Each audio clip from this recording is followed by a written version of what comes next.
राधे राधे। देव उठनी एकादशी 2023 कब है? तुलसी विवाह कब है? 23 या फिर 24 नवंबर को। जानिए तुलसी विवाह की सही तारीख और पूजा का शुभ मुहूर्त। देव उठनी एकादशी भगवान विष्णु को प्रसन्न करने के लिए भी बेहद उत्तम मानी जाती है। इस दिन भगवान विष्णु को प्रसन्न करने के लिए कुछ लोग व्रत रखते हैं और उनकी पूजा करते हैं। इस दिन सच्ची श्रद्धा और भक्ति भाव से भगवान विष्णु की पूजा करने से सभी मनोकामनाएं पूर्ण होती हैं। एक कार्तिक मास के शुक्ल पक्ष की एकातिथि को देव उठनी एकादशी मनाई जाती है। देव उठनी एकादशी का दिन श्री हरि विष्णु को समर्पित है। इस दिन जगत के पालनहार हरि विष्णु अपनी 4 महीने की योग निद्रा से जागते हैं। इसके बाद से ही सभी मांगलिक कार्य आरंभ हो जाते हैं और इसके अलावा देव उठनी एकादशी विष्णु भगवान को प्रसन्न करने के लिए बेहद उत्तम मानी जाती है।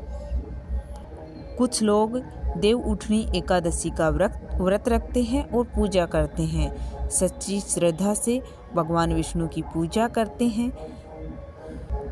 जो भी सच्ची श्रद्धा और भक्ति भाव से इनकी पूजा करते हैं उसकी सभी मनोकामनाएं पूर्ण होती हैं। इस साल 23 नवंबर 2023 को देव उठनी एकादशी है। इस दिन भगवान विष्णु 5 माह की निद्रा के बाद जागेंगे। तुलसी विवाह की डेट क्या है? हिंदू पंचांग के अनुसार कार्तिक माह की शुक्ल पक्ष की एकादशी तिथि को तुलसी ग्राम और शालिग्राम जी का विवाह किया जाता है। तुलसी विवाह संपन्न करवाने से कन्यादान के समान फल की प्राप्ति होती है। तुलसी विवाह 2023 कब है? देव उठनी एकादशी के दिन तुलसी विवाह किया जाता है। इस साल 23 नवंबर को देव उठनी एकादशी है, इसलिए 23 नवंबर को ही तुलसी विवाह किया जाएगा। इस दिन भगवान शालिग्राम और माता तुलसी का विवाह किया जाएगा। तुलसी विवाह के लिए शुभ मुहूर्त क्या है?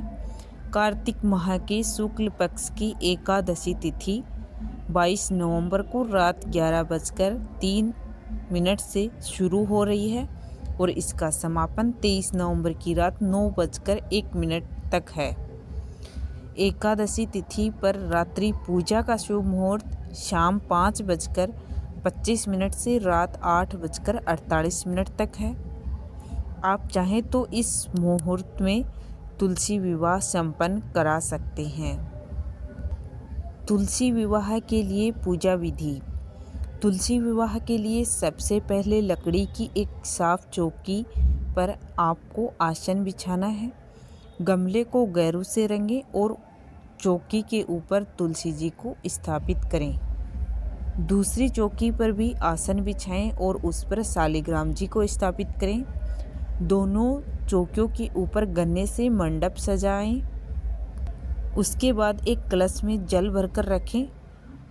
उस कलश में 5 या फिर 7 आम के पत्ते लगाकर पूजा स्थल पर उस कलश को स्थापित करें।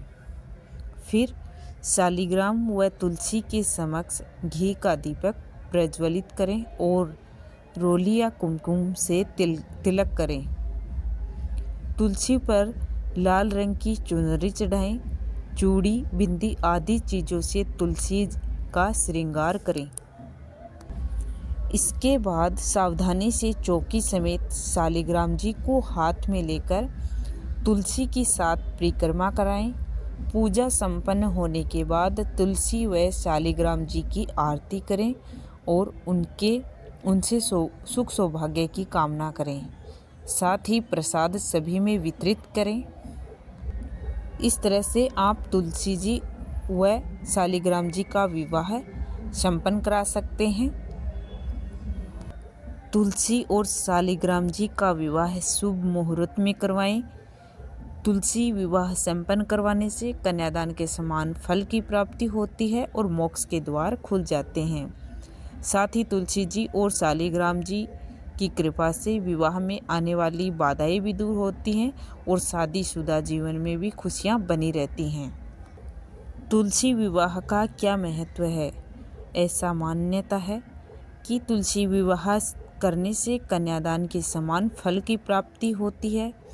इसलिए यदि किसी व्यक्ति की कन्या न हो तो उसे तुलसी विवाह करके कन्यादान का पुण्य जरूर कमाना चाहिए। जो व्यक्ति विधि विधान के साथ तुलसी विवाह संपन्न करता है उसके मोक्ष प्राप्ति के द्वार खुल जाते हैं। साथ ही तुलसी विवाह का विधिवत पूजन करने से सभी मनोकामनाएं पूर्ण होती हैं।